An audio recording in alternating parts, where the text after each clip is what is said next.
तो यहाँ पे जब धारा लगातार परिवर्तित हो रही है तो धारा के बदलने से क्या बदलेगा?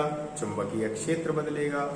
जब चुंबकीय क्षेत्र बदलेगा तो आपको अब आप बताइए कि जब धारा परिवर्तित है, धारा कैसी हो रही है? परिवर्तित। तो धारा के परिवर्तित होने से क्या होगा? उत्पन्न। लिखना ठीक नहीं है, हम ऐसे ही बता रहे। धारा के बदलने से क्या होगा? चुंबकीय क्षेत्र में परिवर्तन होगा। और जब चुंबकीय क्षेत्र में परिवर्तन होगा तो चुंबकीय फ्लक्स में परिवर्तन होगा, क्योंकि फाई बराबर बी। अगर इसके मान में परिवर्तन है तो इसके मान में भी परिवर्तन होगा, लेकिन ए में परिवर्तन नहीं है, क्योंकि ये कोर जो होती है उसके जो अनुप्रस्थ काट का क्षेत्रफल है ये सभी जगह एक समान है। बदल क्या रहा है? चुंबकीय क्षेत्र। जब चुंबकीय क्षेत्र बदल रहा है तो चुंबकीय फ्लक्स में परिवर्तन होगा। और आपने पढ़ा है कि जब चुंबकीय फ्लक्स में परिवर्तन होता है तो फैराडे के नियम से क्या होता है? हम अगर फैराडे का नियम लिखें तो फैराडे के नियम से, तो आपने लिखा है, पढ़ा है और लिखा भी है कि अगर फ्लक्स में परिवर्तन होता है तो कुंडली में एक विद्युत वाहक बल उत्पन्न होता है, प्रेरित होता है, इंड्यूस्ड ईएमएफ उत्पन्न होता है। और किसमें उत्पन्न होगा? इस सेकेंडरी कॉइल में। इसमें से होकर धारा बह रही है, जिसके कारण चुंबकीय क्षेत्र उत्पन्न हो रहा है। ये चुंबकीय क्षेत्र इस इधर जा रहा है इस कॉइल से होकर के, तो इसमें जब चुंबकीय क्षेत्र में परिवर्तन हो रहा है तो आपको पता है कि यहाँ पर इंड्यूस्ड ईएमएफ उत्पन्न होगा। और जब इंड्यूस्ड ईएमएफ उत्पन्न होगा तो इंड्यूस्ड करंट उत्पन्न होगी, और यही करंट यहाँ पर शो हो रही है। तो फैराडे के नियम से आपने पढ़ा है E equal to minus d phi upon d t. ठीक है। अब क्या इस कॉइल में जो फ्लक्स में परिवर्तन होगा, क्या वही फ्लक्स में परिवर्तन इस कॉइल में भी होगा?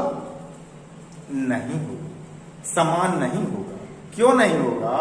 क्योंकि फील्ड लाइन तो समान है, लेकिन इनमें जो नंबर ऑफ टर्न्स हैं कॉइल में, या फेरों की संख्या है, कॉपर वायर के फेरों की संख्या, ये अलग अलग है।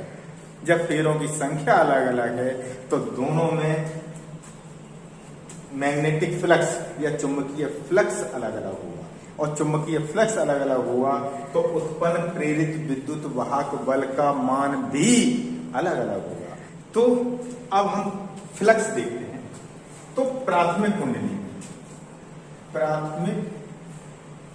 कुंडली में फाई पी बराबर, प्राथमिक कुंडली में फ्लक्स कितना होगा?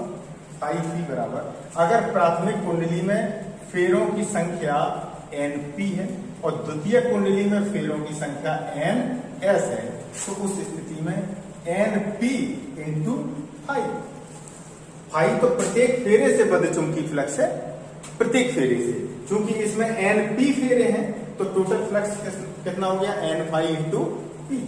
इसी प्रकार से प्राथमिक में इतना हो गया। तो फैराडे के नियम से प्राथमिक में विद्युत वाहक बल कितना होगा? फैराडे नियम से प्राथमिक में विद्युत वाहक बल हो गया EP बराबर minus d phi p upon d t. अब डी फाई पी का मान रखते तो यहां पे हो गया माइनस डी फाई पी का मान हो गया एन पी इंटू फाइव और बटे डी टी, या हम इसको लिख सकते हैं minus n p d phi upon d t. ये हो गया प्राथमिक कुंडली के लिए। अगर हम द्वितीयक के लिए निकालना चाहें तो सेम इसी प्रकार से द्वितीयक के लिए अगर हम निकालें तो फाइव एस, द्वितीयक के लिए फाइव एस बराबर होगा कितना? एन एस इंटू फाइव, क्योंकि प्रत्येक फेरे से बद्ध चुंबकीय फ्लक्स वो समान होगा, लेकिन चूंकि इसमें फेरों की संख्या ज्यादा है इसलिए द्वितीयक कुंडली में फ्लक्स भी ज्यादा होगा। तो इस स्थिति में ई एस बराबर कितना होगा? Minus n s d five बटे डी टी। अब यदि हम ES बटे EP निकालें, ES बटे EP, तो आप देखो ES में हम EP का भाग दें तो माइनस से माइनस कट जाएगा, d फाई बटे dt से d फाई बटे dt कट जाएगा, क्या बचेगा आपका NS अपॉन NP। एक तो फॉर्मूला है ये। अब यदि प्राथमिक कुंडली में, यदि इस प्राथमिक कुंडली में प्रतिरोध नगण्य है, या हम कहें कि ऊर्जा का ह्रास नगण्य है, तो उस स्थिति में क्या होगा, हम यहां पे थोड़ा सा साफ कर लेते हैं और फिर आपको बताते हैं कि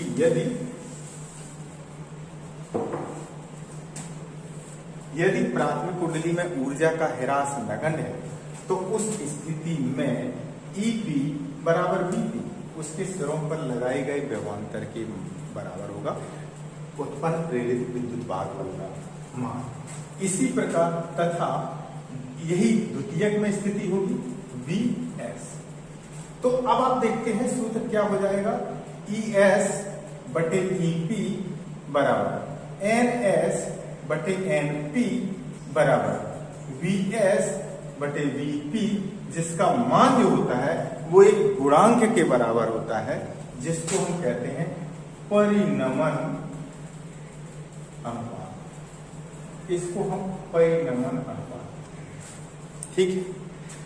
अब प्राथमिक कुंडली में जो शक्ति होती है, अगर ऊर्जा का ह्रास नहीं है तो वही शक्ति द्वितीय कुंडली के बराबर होगी। अतः प्राथमिक में शक्ति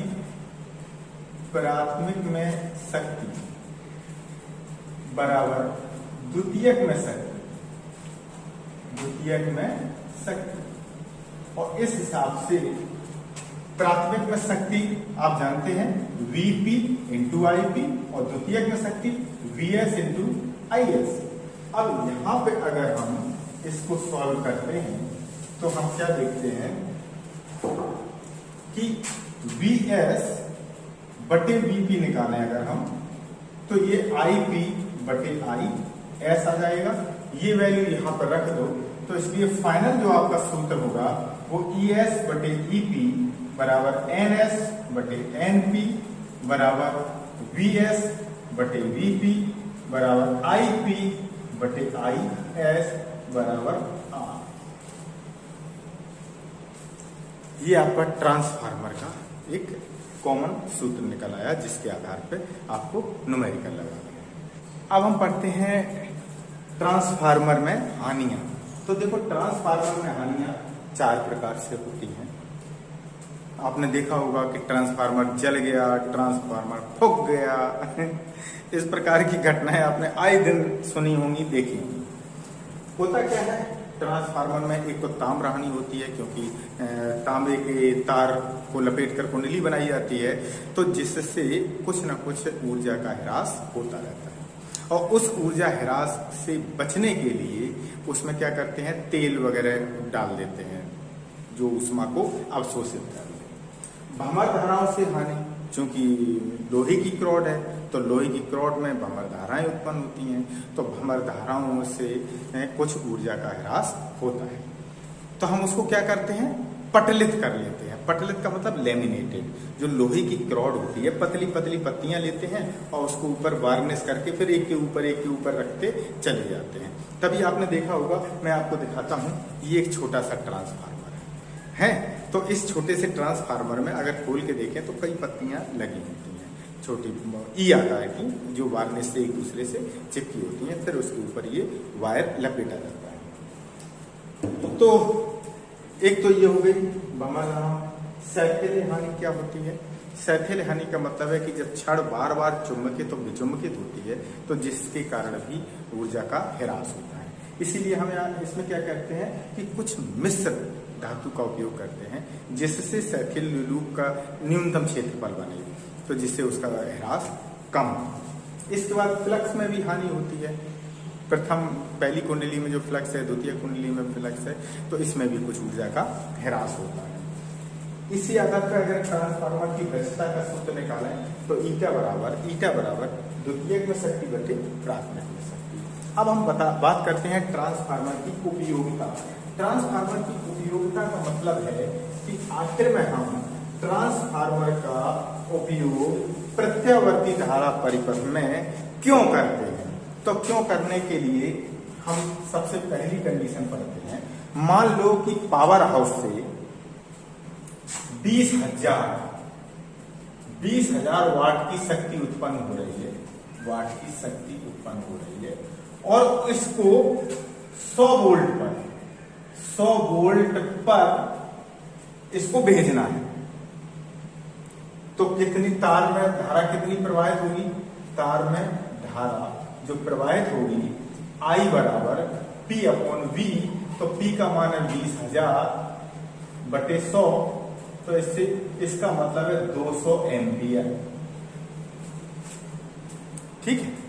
वहीं अगर इस 20,000 वाट की शक्ति को भेजने के लिए अगर हम 1,000 वोल्ट पर भेजते हैं, 1,000 वोल्ट पर अगर हम इसको भेजते हैं, तो इस स्थिति में जो तार में धारा होगी वो तार में धारा I बराबर P/V से कितनी होगी 20,000 बटे 1,000, तो कितना हुआ 20 एम्पियर। इसका मतलब हुआ कि हम इस 20 एम्पियर की धारा को एक पतले तार के द्वारा भी एक स्थान से दूसरे स्थान पर भेज सकते हैं, और जबकि 200 एम्पियर को एक पतले तार से नहीं भेजा जा सकता है, और इसमें एनर्जी लॉस ज्यादा होगा। तो हमें एनर्जी लॉस को बचाने के लिए अधिक वोल्टेज पे हम पावर सप्लाई भेजते हैं। तो इसीलिए ये ट्रांसफार्मर का उपयोग किया जाता है, जो सिर्फ और सिर्फ प्रत्यावर्ती धारा परिपथ में उपयोग होता है।